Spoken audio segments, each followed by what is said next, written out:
Hi hello అందరికీ శుభోదయం. ఈరోజు మనం ఏకవచన బహువచనాల గురించి తెలుసుకుందాం.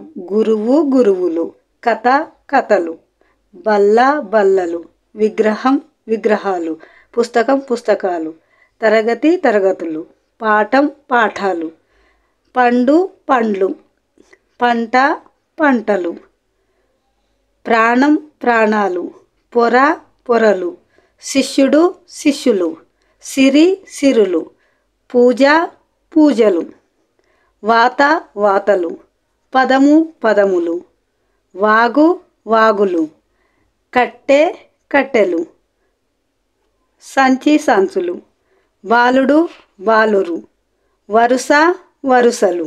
ఈటీఎల్ఎం వల్ల ఒక వస్తువుకు అనేక వస్తువులకు మధ్య తేడాను గుర్తుపెట్టుకుంటారు.